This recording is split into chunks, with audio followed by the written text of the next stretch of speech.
Ya, lagi dan lagi JDT kembali pecahkan rekor ya di liga yang mana kalau kita ngomongin rekor JDT tak pernah putus-putus ya. Nah, kemudian ternyata hampir sama juga ya dengan pengadil ataupun wasit di Indonesia. Di Malaysia pun ini bermasalah dalam artian banyak yang memberikan komentar negatif terhadap performa pengadil khususnya di perlawanan yang sebelum ini yang melibatkan Perak ya. Perak melawan Kucing ya. Nah, detailnya seperti apa, ikuti video ini sampai akhir. Selamat datang di JJS Update.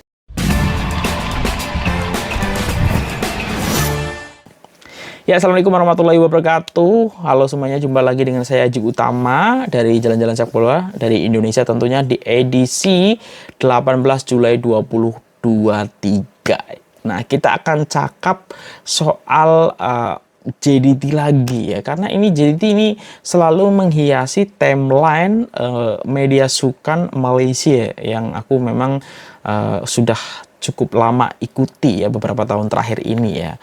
Tak ada henti-hentinya, khususnya yang terus ditorehkan adalah rekor dari JDT itu sendiri. Jadi kita tahu sekarang berada di jalan yang tepat untuk kembali cetak rekor 10 kali juara berturut-turut Liga Super ya, yang mana menurut aku dengan 17 kemenangan sampai sejauh ini harusnya gelar sudah di depan mata, sudah di tangan lah ibaratnya.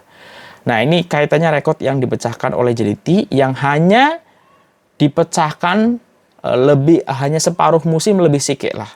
Ini aku baca artikel dari flashsukan.com ya.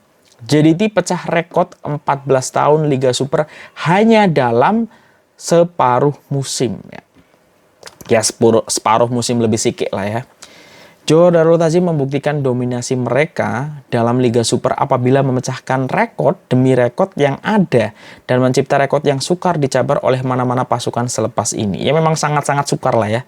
Selepas memecah rekor kejuaraan Liga paling banyak dengan 9 musim berturut-turut, ya, berarti ini menuju ke 10, dan dilihat semakin menghampiri rekor sedekat kejuaraan, JDT akhirnya berjaya memecah rekor yang sudah bertahan selama 14 tahun ya. JDT kini memegang rekor jaringan terbanyak semusim dalam Liga Super apabila kini sudah menjaringkan 67 gol, mengatasi rekor 64 jaringan yang dilakukan oleh pasukan Selangor FA pada musim 2009 ya.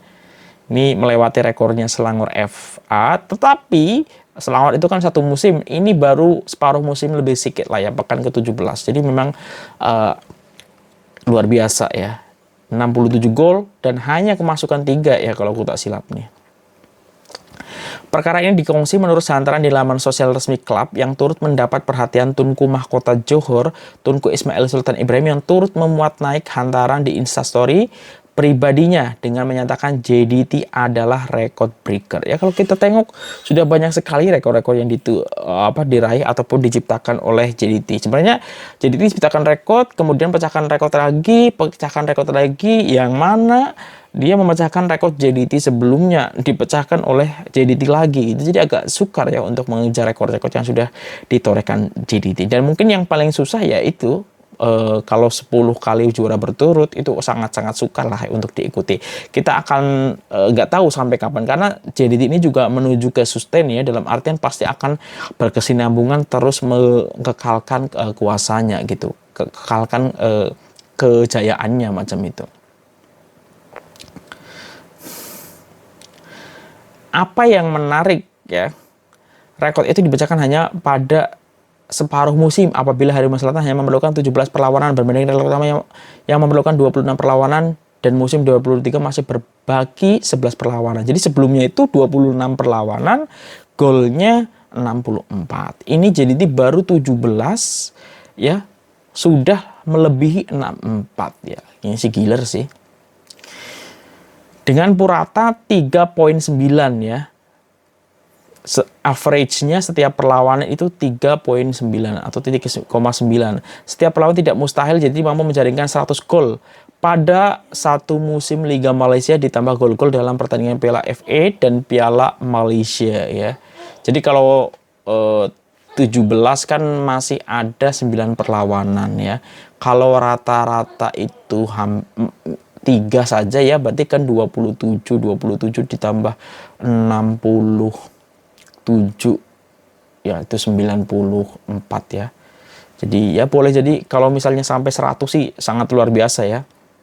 Tidak cukup dengan itu, JDT juga sedang memegang rekor kemenangan terpanjang dalam semua pertandingan dengan 29 kemenangan sejak Oktober 2022 dan juga 57 perlawanan tanpa kalah di laman lawan sejak Mac 2018. Jadi di partai away-nya dari tahun 2018 sampai sekarang belum terkalahkan. Gila sih. Dan 57 perlawanan tanpa kalah di laman sejak 2018. Terus 29 kemenangan sejak Oktober 2022. Mantap sih. Harimau Selatan juga tidak bergantung pada seorang pemain saja untuk menjaringkan gol. Apabila 15 pemain mereka sudah menjaringkan gol, dengan Fernando Forestieri dihadapkan dengan 17 gol dari 17 perlawanan liga ya. Forestieri kembali dan cetak 2 jaringan kemarin. Sebelum ini ketika Forestieri tak bermain, ada Diogo juga yang kembali cetak sempat hat-trick ya. Kemudian Bexen juga masih ada. Jadi ibaratnya ini JDT ini macam strikernya atau penyerangnya itu bersaingnya antar sesama player JDT ya untuk cetak jaringan macam itu. Inilah bukti dominasi penuh JDT dalam Liga Malaysia. Segala kerja keras dengan membawa ideologi bola sepak menyerang yang memukau telah membawa mereka ke tahap yang sukar dihampiri mana-mana pasukan ya. Respect ya untuk apa yang sudah dilakukan oleh Johor Darul Takzim. Nah selanjutnya ini soal isu pengadil ya. Ternyata ya hampir sama juga dengan apa yang berlaku di Indonesia ya. Di Indonesia ini dengan aturan yang baru, pengadil di Indonesia ini salary bayarannya per match itu lebih besar ya. Pokoknya besar lah. Terus ya sama Indonesia Malaysia juga belum terapkan VAR dan menurut aku urgent banget ya untuk Liga Indonesia ataupun Malaysia untuk segera menggunakan VAR. Nah makanya karena Liga Indonesia yang belum lama bergulir ini juga ada beberapa kontroversi ya yang sebenarnya kalau itu ada VAR itu boleh boleh membantu lah. Nah sama halnya dengan Indonesia di Liga Malaysia ini juga kemarin ada yang ramai diperbincangkan soal keputusan dari pengadil ya. Ini aku baca dari harimaumalaya.com. Aku juga udah lihat videonya yang memang mengerikan ya. Itu istilahnya kalau di tempat saya itu namanya ngedrap ya. Kayak gini itu bisa membuat patah kaki lawan loh. Macam mana pengadil mau semangat bekerja jika law pun sangkut. Nah ini ada kaitannya ini dengan motif pengadil ya. Ya ini mungkin agak berbeda dengan yang di Indonesia karena pengadil nampaknya dapat bayaran yang sangat besar untuk kali ini ya. Tapi juga masih ada masalah gitu. Apalagi kalau bayarannya tuh bermasalah juga gitu.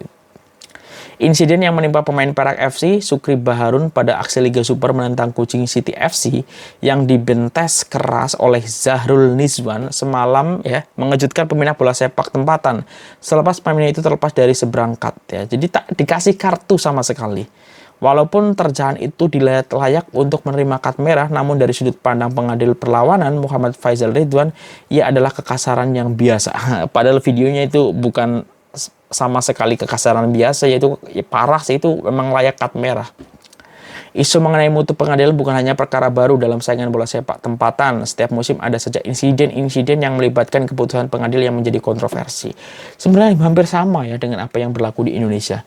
Menurut laporan sebuah akhbar tempatan harian Metro baru-baru ini, pengadil tempatan berdepan dengan isu tidak dibayar laun yang turut melibatkan saingan Liga Super. Sumber yang tidak diderekan itu memberitahu yang menyebabkan ada pengadil yang merasa tidak bersemangat karena mereka tidak menerima hak mereka. Apabila tidak dibayar, sudah pasti akan ada yang mengambil mudah tugasan mereka dan hanya bertugas dengan ala kadarnya saja. Ini juga berlaku mungkin disebabkan fokus mereka terganggu memikirkan laun yang tidak dibayar sejak sekian lama. Perkara ini haruslah diambil serius oleh pihak berwajib karena ia memberi kesan kepada kualitas pengadil dalam saingan liga dan juga pasukan-pasukan bertanding serta para pemain seperti yang berlaku pada Sukri. Sekiranya ia terus berlaku sampai bila-bila, kualiti pengadilan tidak akan berubah dan akan terus diselubungi oleh kontroversi melibatkan pengadil.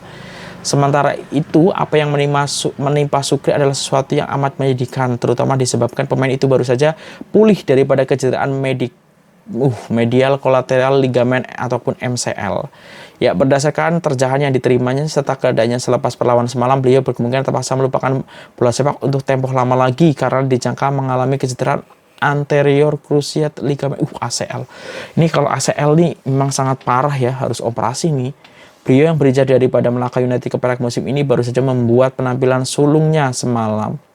Ramai penyokong yang menyeru kepada pihak Persatuan Bola Sepak Malaysia untuk meneliti semula insiden itu dan menilai keputusan pegawai yang bertugas pada perlawanan itu yang hanya membiarkan pemain Kuching City itu terlepas begitu saja. Nah, ini harusnya sikat merah ya. Dan apa ya, ini kan baru cedera, nah sampai kena ACL ini parah banget sih. Yang memang selain memang cedera fisiknya itu parah ya, ya harus operasi macam itu. Kalau ACL kan biasanya macam itu. Tapi sebenarnya yang lebih susah itu adalah recovery mental ya, karena pasti trauma ketika mengalami kecederaan seperti itu. Ya, jadi makanya ini agak-agak mirip dan memang menurut aku Liga Malaysia ataupun Indonesia harus dipercepat ya untuk penggunaan VAR-nya untuk membantu dan potensi masalah-masalah macam ini boleh berkurang lah. Pasti akan tetap ada tapi pasti minimal berkurang. Nah, mungkin itu untuk update kali ini. Kalau ada kesilapan aku mohon maaf. Sampai ketemu lagi. Wassalamualaikum warahmatullahi wabarakatuh.